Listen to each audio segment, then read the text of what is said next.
Sean bienvenidas y bienvenidos una vez más a este espacio formativo. Hoy tenemos el gusto de iniciar una serie denominada Aportaciones de la Nueva Escuela Mexicana a la Educación, donde a partir de 4 sesiones se abordarán elementos importantes desarrollados por especialistas que nos compartirán temas como los siguientes: los componentes del plan de estudio para la educación preescolar, primaria y secundaria, y cómo debe entenderse el concepto de codiseño en el marco del modelo educativo de la NEM. Asimismo, se presentarán cuáles son las premisas pedagógicas y principios éticos contemplados en la NEM, así como los fundamentos que explican la propuesta curricular del modelo educativo mexicano y cómo puede ser su apropiación. También atenderemos lo que deben tomar en cuenta y hacer las maestras y los maestros para identificarse como agentes transformadores del cambio educativo y consumar su autonomía profesional, así como para garantizar los derechos humanos, en particular lo que se refiere a igualdad sustantiva en la educación dentro del marco de la NEM.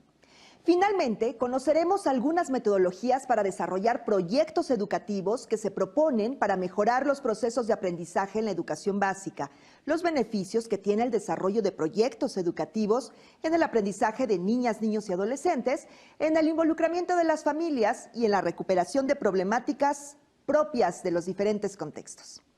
Este ciclo de conferencias es presentado por la Secretaría de Educación Pública a través de la Dirección General Aprende MX y la colaboración con la Dirección General de Formación Continua a docentes y directivos de la Unidad de Promoción de Equidad y Excelencia Educativa.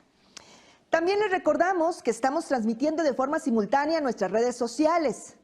El día de hoy comenzamos esta serie, la serie de webinars, con el tema Plan de estudio y codiseño de programas. La Nueva Escuela Mexicana reconoce que la educación es un asunto de interés público, por lo que el currículo de la educación básica debe comprender los intereses nacionales en su conjunto, que incorporen la diversidad de intereses, contextos, saberes y, por supuesto, experiencias locales. En este marco, el plan de estudio implica situar los procesos formativos en los que aprenden las y los estudiantes y el papel del cuerpo docente en el codiseño de programas para cumplir este objetivo. Bueno, y con la finalidad de profundizar en estos temas, tengo el gusto de presentar el día de hoy a la doctora Rosa María Torres Hernández.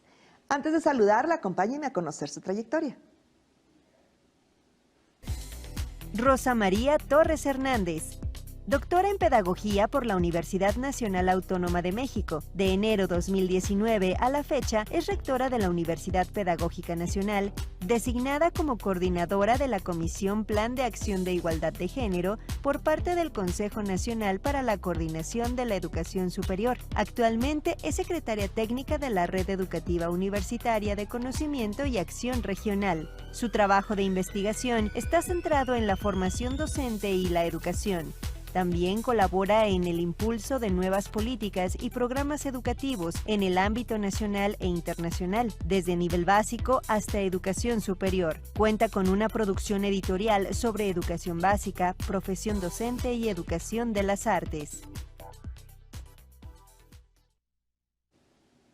A nombre de la Dirección General Aprende MX, le damos la más cordial bienvenida a este espacio, doctora Torres Hernández. Y antes de darle la palabra, le comento a nuestro auditorio que la conferencia de la doctora fue pregrabada por motivos de agenda. Sin embargo, contaremos con su presencia en vivo durante el espacio de preguntas y respuestas. Bueno, pues entonces las y los invitamos a enviar sus dudas y comentarios para que ella pueda responderlos más tarde. Y bueno, pues nuevamente agradezco su participación, doctora Rosa María Torres Hernández, y la escuchamos atentas y atentos. Adelante, por favor. Maestras y maestros, es un agrado estar con ustedes en esta reunión. Me dirijo a ustedes para compartir algunos elementos y comentarios acerca de planes y programas de estudio. Espero que sea de su interés. Bueno, una cuestión muy importante es de dónde se desprenden los elementos clave de este plan de estudios. Un elemento central es sin duda el derecho a la educación. El derecho a la educación reconoce a las niñas, niños y adolescentes como sujetos activos de su propia educación, como sujetos dinámicos en el trabajo de su propia educación.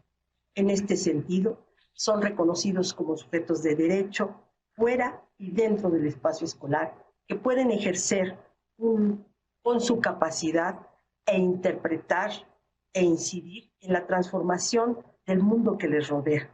En su condición de sujetos de la educación, los estudiantes son capaces de conocerse a ellos mismos y ejercer el derecho al conocimiento, al saber y a todo aquello que puede ser trabajo de conocimiento de la historia, el conocimiento científico, humanístico y de todo orden. En este sentido, para poder también lograr el derecho a la educación, hay necesidad de hacer una valoración del trabajo docente y de su autonomía profesional. Este elemento es central porque los maestros hacen una gran tarea, ustedes hacen una gran tarea en la educación preescolar, primaria y secundaria. Es decir, tienen la posibilidad de hacer un trabajo de emancipación y transformación de la realidad desde los procesos educativos. Sus saberes y sus experiencias contribuyen para el trabajo del currículum, pero desde una autonomía que les permite resignificar los contenidos, establecer formas metodológicas y trabajar con sus estudiantes desde la experiencia y desde el trabajo que ustedes conocen desde hace muchos años como profesionales de la educación. Se trata también de que para garantizar el derecho a la educación hay un currículum integrado a partir de ejes articuladores, campos formativos y fases de aprendizaje que tocaré más adelante para que ustedes puedan ver por dónde ha sido estructurado este nuevo plan de estudio. Un elemento fundamental es el diálogo con las familias. Las familias fueron integradas en la pandemia y no queremos que se vayan de la escuela. ¿Por qué? Porque ahora lo han hecho, no digo que todas, no digo que en todas partes, lo han hecho desde el punto de vista de interés cognitivo.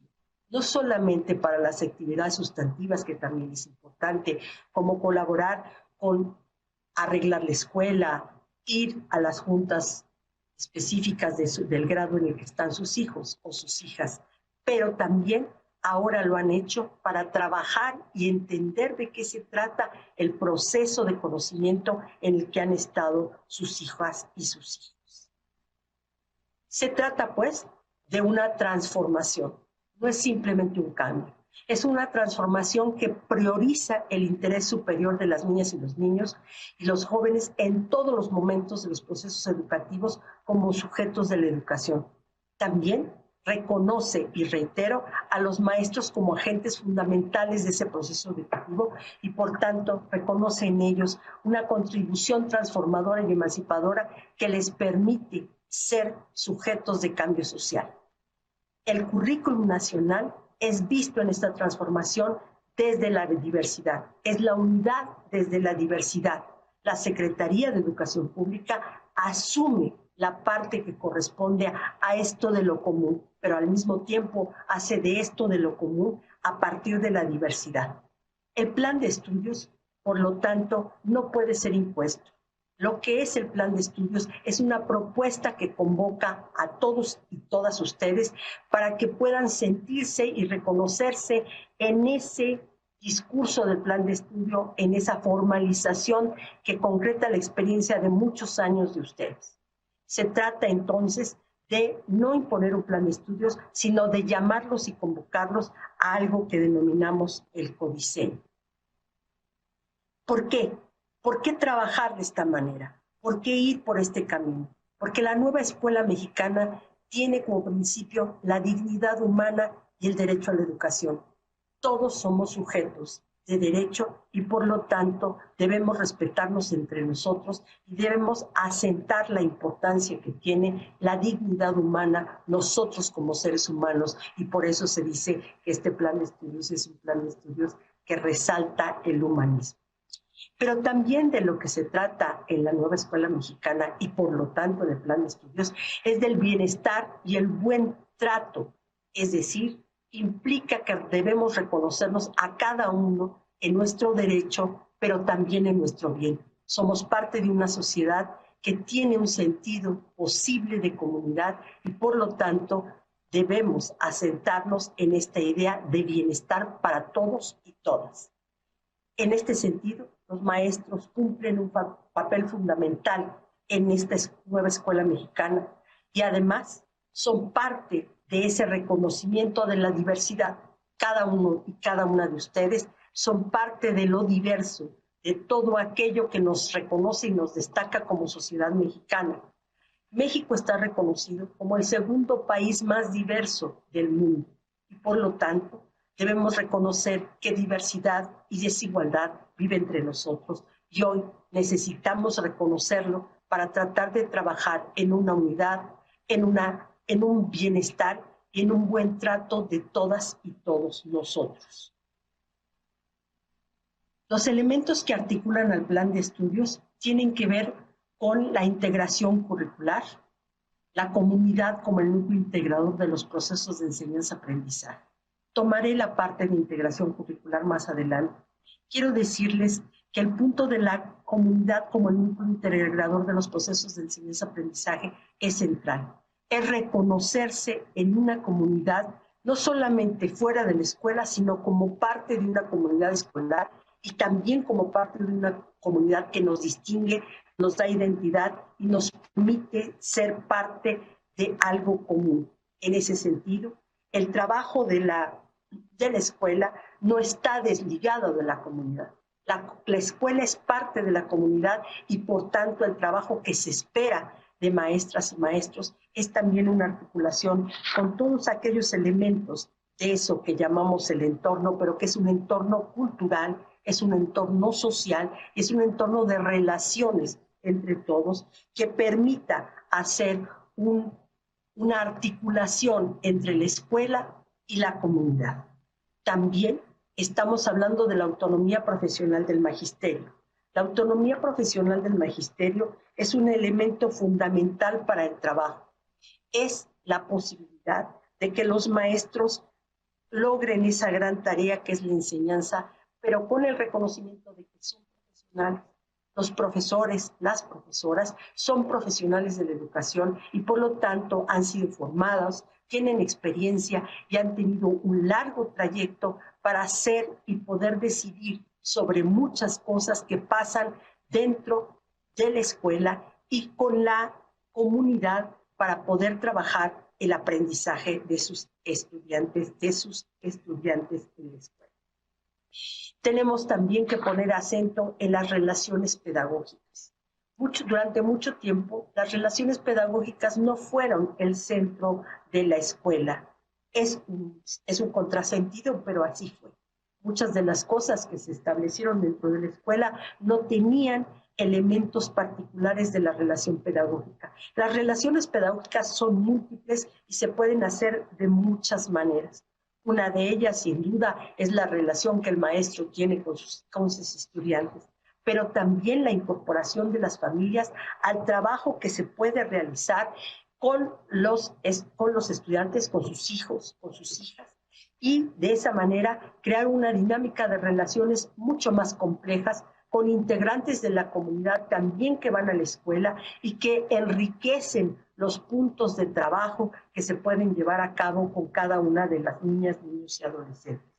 Esta parte de la relación pedagógica, de este vínculo pedagógico que es fundamental, que se da en esta relación entre el profesor, el estudiante, los contenidos, pero también, insisto, la comunidad, las familias y otros elementos clave que están alrededor de todo lo que significa la escuela. Por eso es que el plan de estudios ve al desarrollo de los sujetos, de los niños, las niñas y de los adolescentes, unido al aprendizaje. No ve al desarrollo por una parte y al aprendizaje por otra. Fundamentalmente, lo que sucede con el desarrollo y con el aprendizaje no es natural, es social. Y por lo tanto, la escuela se responsabiliza en gran sentido de ese trabajo. No todos los estudiantes se desarrollan, disculpen, déjenme regresar, se desarrollan de la misma manera y al mismo tiempo. Lo que estamos intentando aquí hacer es entender que el aprendizaje es un proceso histórico y social y que como proceso histórico y social demanda ciertas condiciones y características, pero que ese aprendizaje no está separado del desarrollo de cada uno de los sujetos como individuos, que tiene también que ver con las condiciones sociales, la diversidad cultural y los lugares y territorios donde esos sujetos viven. En ese sentido, las situaciones de aprendizaje y de enseñanza serán solamente efectivas cuando la interacción entre los contenidos y el proyecto personal de cada uno de los estudiantes tenga sentido. Es decir, cuando hayan logrado un vínculo entre lo que les presenta la escuela, lo que pone a la mesa en la escuela, en lo que le pretende dar sentido la escuela para estos niños y niñas, pero también en lo que es parte de la vida de cada uno de esos niños y niñas para poder hacer un sentido conjunto y que el trabajo que se desarrolla tenga verdaderamente un aprendizaje de carácter significativo y dialógico. Se prioriza, por lo tanto, el desarrollo de los estudiantes en actividades con otras personas diversas, no solamente con ustedes, profesoras y profesores, sino también con los padres de familia, con los tutores, con las madres de familia, con los personajes de la comunidad, con los abuelos, con los tíos, con los hermanos, con todos aquellos que sean fuentes de conocimiento. Hoy hablamos de esto que se denomina un aprendizaje mucho más extendido, que no está remitido solamente a la palabra de los docentes, pero que sí está armado a partir de ese vínculo que el docente permite hacer con la comunidad y con otras personas en diferentes contextos y con significados personales de diferente naturaleza. Por eso esas fuentes de conocimiento no son solo fuentes de conocimiento específica, sino que además son fuentes de identidad, porque cada uno de ellos permite reconocerse en la alteridad. Es justamente porque existen nosotros que vamos reconociéndonos paulatinamente también a nosotros. El aprendizaje, entonces, se relaciona directamente con la evaluación. La evaluación no es un elemento alejado del aprendizaje, no es para la calificación o la certificación. El aprendizaje y la evaluación van articuladas íntimamente porque la evaluación es formativa y debe de serlo porque eso permite el desarrollo del aprendizaje y un aprendizaje de significación que haga esa interacción entre el contenido y el proyecto personal de los estudiantes. Es así que llegamos a hacer un trabajo que articula de una manera particular la estructura curricular. El perfil de egreso, y aquí me quiero detener en una parte fundamental. El perfil de egreso lo que refleja concretamente son las capacidades humanas. No es solamente un perfil de egreso que establezca las habilidades y conocimientos que deben tener las y los estudiantes. Es un perfil de egreso que pone el acento en aquellas capacidades humanas, aquello que nos hace verdaderamente humanos. Eso que nos permite vivir en una sociedad democrática y que nos permite a su vez ser ciudadanos. Por eso es que el perfil de egreso señala cosas como reconocerse como ciudadanos, vivir y reconocer el valor de la diversidad, valorar su potencial y cognitivas y físicas y emocionales, porque no hay condición humana sin emociones, sin cuerpo y sin cognición. Desarrollar una forma de pensar propia que es fundamental y trabajar y percibirse a sí mismos como parte de la naturaleza, porque sí es verdad que somos humanos, pero si entendemos que el perfil lo que recupera son las capacidades humanas, entendemos que la capacidad humana se establece en tanto nosotros somos parte también de la naturaleza y hacemos parte de ella. Es decir, el cuidado del mundo, el cuidado de la naturaleza es fundamental para nosotros como humanos porque como especie también podemos correr el riesgo de desaparición como lo puede tener cualquier otra especie. Tenemos que hacernos cargo de eso porque es parte de lo que nos hace la humanidad, que nos hace ser parte de la humanidad. En este sentido, también ahí está tácitamente establecido que reconocemos el derecho de los animales como reconocemos el derecho de los humanos. Solamente estoy dando algunas pinceladas del perfil de egreso que ustedes en el documento del plan de estudios pueden revisar con más calma. Este perfil de egreso se vincula claramente y se relaciona de manera directa, es decir, estas capacidades humanas se reafirman en los ejes articuladores, en el eje de inclusión, pensamiento crítico, interculturalidad crítica, igualdad de género, vida saludable, apropiación de las culturas a través de la lectura y la escritura, las artes y las experiencias estéticas. Estos ejes articuladores lo que hacen es concretar de manera mucho más específica, porque son ejes que permiten y van a atravesar completamente al plan de estudio y permiten traer las capacidades humanas a otra dimensión distinta que tiene que ver con esto que llamamos interculturalidad crítica o igualdad de género. Cada uno de estos elementos tendrá que aparecer en algún momento en los planes y en los programas de estudio. Esto es muy importante porque no son ejes declarativos, son ejes que permean y deben de permear directamente en lo que después van a ser los contenidos específicos, las formas metodológicas y las maneras de trabajo al interior de cada una de las escuelas y con las comunidades. Otro elemento fundamental son los campos formativos. Los campos formativos de lenguajes, saberes y pensamiento científico, ética, naturaleza y sociedades, de lo humano y lo comunitario. Estos ejes son básicos. Voy a detenerme en algunos de ellos. El caso de lenguajes. Lenguajes articula la lengua española, la lengua materna, fundamentalmente también la lengua de señas mexicana, la lengua extranjera y también las artes como lenguaje. Quiere decir que en los campos están integrados los conocimientos y los saberes que se han estructurado a lo largo de la historia de la humanidad y por eso son tan importantes estos campos formativos.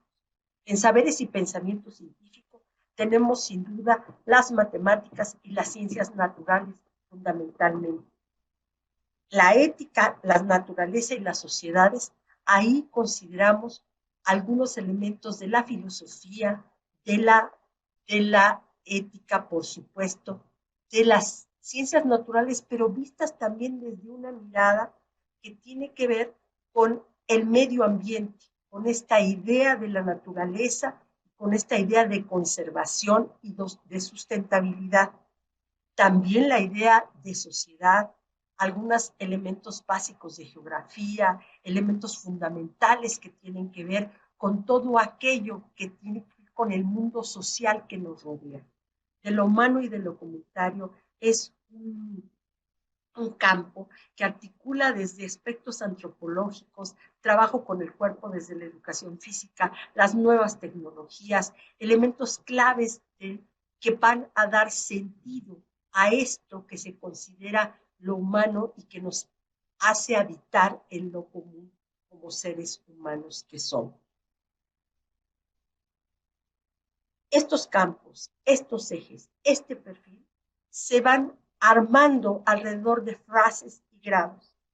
La primera fase tiene que ver con la educación inicial, la segunda con el preescolar, primero, segundo y tercero de tercer grado, fase 3, primaria, primero y segundo grado, fase 4, primaria, tercero y cuarto grado, fase 5, primaria, cuarto y quinto grado, fase 6, secundaria, primero, segundo y tercer grado. ¿Por qué fases y grados? Todo lo que hemos articulado en el campo del currículum ha sido natural, ¿no?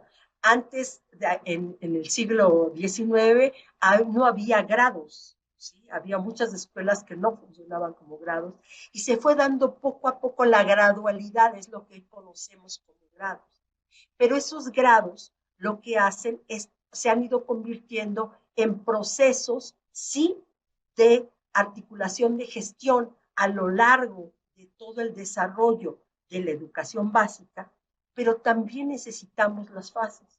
Dirán ustedes, ¿por qué necesitamos las fases? Las necesitamos fundamentalmente porque las fases lo que están marcando es que hay un tiempo más largo que la gradualización para poder desarrollar, hacer el desarrollo particular de cada uno, porque no todos van a llegar al mismo tiempo en el proceso de su desarrollo. Y al mismo tiempo no todos pueden aprender de la misma manera y llegar al mismo tiempo, pero sí que tendrán un tiempo más largo, pero también de profundidad, para poder establecer cómo se aprende y de qué manera cada uno va aprendiendo con la ayuda de los otros.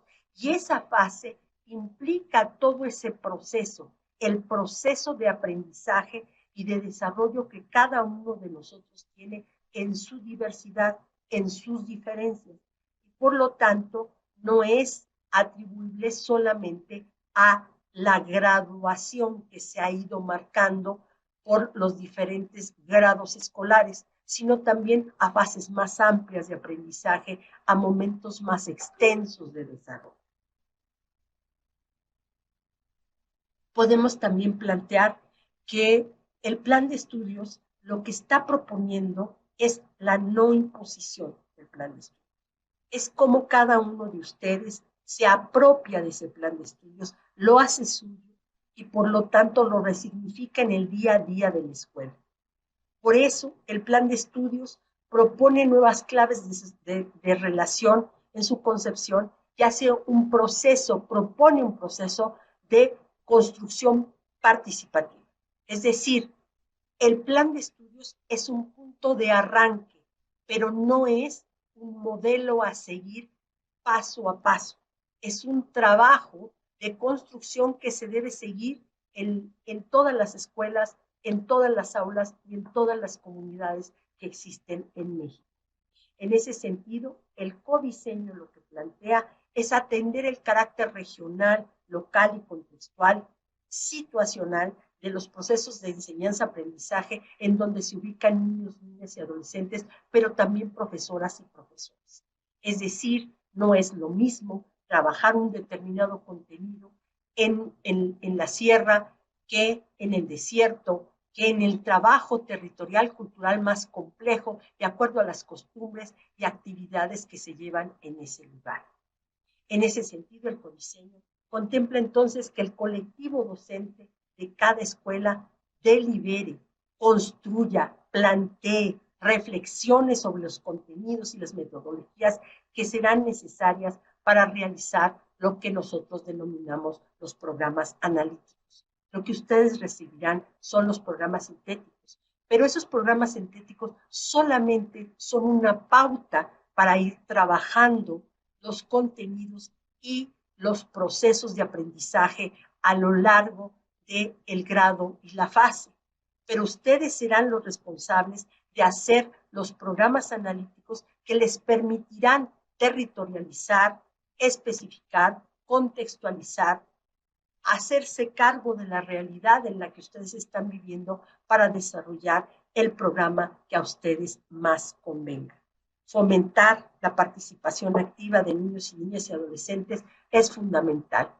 La construcción, el codiseño, no es solamente la participación de los docentes, es también preguntarles a los estudiantes cuáles son sus necesidades, cuáles son sus expectativas, qué tipo de dinámicas son las que les interesan, qué tipo de temas son los que les producen mayor interés, pero también que les producen mayores posibilidades de saber.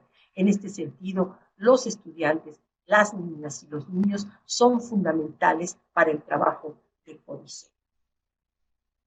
Los programas sintéticos, que serán los que la Secretaría de Educación Pública establecerá, son programas dialógicos, no son programas que simplemente lleguen y se tengan que seguir uno a uno. Son programas dialógicos en el sentido de que son una síntesis, un reordenamiento y ordenación de los contenidos. Algunos les llaman contenidos culturalmente significativos o socialmente significativos, o otros les llaman contenidos comunes. Pero lo importante es que son aquellos contenidos que la Secretaría de Educación Pública se hace cargo como parte de lo que la sociedad debe conocer desde el punto de vista científico, humanístico, artístico, literario, en todo su amplio sentido de la palabra. Estos programas sintéticos son los elementos, contienen elementos que integran y están encaminados a objetos de conocimiento. Lo que está construido en estos programas sintéticos son objetos de conocimientos para ustedes, para que ustedes puedan trabajarlos y retrabajarlos junto con sus alumnos, junto con sus compañeros de trabajo, con los directores, con los supervisores, con todos aquellos que pueden participar en este trabajo de construcción de los programas. Despliegan elementos y organizan el qué, hasta qué punto y cómo se puede enseñar y aprender esos objetos de conocimiento. Ahí están en esos programas. No son necesariamente de carácter estrictamente prescriptivo en la medida que ustedes deben contextualizarlos. Un mismo programa no será de la misma manera. Ya se han dado muchos ejemplos sobre esto, pero yo quiero reiterar alguno. Si ustedes no hacen unas preguntas generadoras y a partir de esas preguntas generadoras ustedes establecen su programa analítico, esas preguntas generadoras tendrán que ver con el contexto en el cual ustedes se desarrollan, el tipo de preguntas que los niños tienen, el tipo de expectativas que los niños tienen, pero también el tipo de comunidad en la cual ustedes viven. La territorialización en ese sentido no es solamente de carácter geográfico, sino cultural en su más amplio sentido de la palabra. Es ahí en la cultura donde cada uno de ustedes puede encontrar temas sustantivos que sean clave para desarrollar el aprendizaje de las niñas y los niños. Esta contextualización, esta importante relación que se establezca entre los contenidos de los programas sintéticos y el contexto, son lo que podrán estructurar el trabajo como un proceso de construcción constante y cotidiano en las aulas, en la escuela y con la comunidad. Los programas analíticos, que son parte del codiseño, son una estrategia para la contextualización. Es una adecuación que cada uno de ustedes puede hacer como colectivo, porque esta parte sí es muy importante. Los docentes no existen en realidad en su individualidad. En la escuela lo que existe, lo que existimos, es un colectivo que nos permite tener un diálogo en el cual trabajamos y realizamos una convivencia y una colaboración que nos permite trabajar los programas sintéticos para ir desarrollando poco a poco nuestro programa analítico. El inicio del codiseño es sin duda el programa analítico. Es la toma de conciencia de que tenemos un espacio entre muchos otros que puede ser el Consejo Técnico Escolar para trabajar en colectivo, donde se analicen los programas sintéticos, donde se vean las características de aprendizaje que tienen nuestras niñas y nuestros niños. También el interés que esos niños y esas niñas tienen sobre determinados temas concretos, que puede ser la tierra, las aves, el agua, la violencia, la alimentación, o sea, todos aquellos temas que sean fundamentales para el trabajo, pero también el trabajo de articulación entre los contenidos que están en los programas sintéticos, los temas que puedan ser de interés de niños, niñas y adolescentes, y además los libros de texto que también serán fuente de información o aquellos elementos que las familias consideren pertinente que también se tienen que incluir como temas fundamentales en la escuela. El inicio del codiseño es en realidad a partir de los programas analíticos, de seleccionar un problema que pueda ser un problema de interés para todos y todas y sobre el cual se trabajen los contenidos que vienen en los programas sintéticos. Plantear de manera clara ese problema y abordarlo, ya sea por proyecto, ya sea por la enseñanza por problemas, ya sea por enseñanzas globalizadoras. Cada una de estas cosas son para ustedes fundamentales y muchos de ustedes ya tienen experiencia con este tipo de trabajo. Pero si no la tuvieran incluso, creo que el colectivo puede ayudar a entender qué significa todo esto de seleccionar un problema y tratar de trabajarlo a partir de proyectos. Para eso tendrán el apoyo de los libros de texto, pero también tendrán el apoyo de algunos de los documentos que fueron enviados para el primer Consejo Técnico de este 28 de octubre. El codiseño del programa escolar establece las actividades a realizar, los materiales que ustedes seleccionen para ese trabajo, algunas maneras de evaluación formativa y las formas de integración de los diferentes campos, sin descuidar un elemento que es central, los ejes. No todos los ejes tienen que aparecer a lo largo de todo el trabajo de un proyecto, pero sí que siempre tiene que aparecer alguno de los ejes, porque los ejes, insisto, son lo que dan sustantividad a las capacidades humanas. No olvidemos que el punto de la igualdad de género, por ejemplo, el poder entender por qué y cómo nos organizamos en las actividades del hogar, cómo y quiénes son los que realizan determinado tipo de actividades, cómo y qué, cómo trabajamos frente al mundo, cómo armamos, por ejemplo, en este cuidado de nuestra vida saludable, cómo armamos nuestra propia alimentación, qué tipo de trabajos realizamos para poder tener una vida sana, es para nosotros una responsabilidad de todo ciudadano y sin duda los niños y las niñas tienen clara esta posibilidad de armar y estar en este proceso de los ejes articuladores como elementos centrales de cada una de nuestros trabajos. Yo quisiera dejarlo aquí, me parece que hemos dado algunos elementos de este trabajo y solamente quisiera invitarlos, no solo a escuchar estas palabras mías que finalmente simplemente sirven para trabajar con ustedes, sino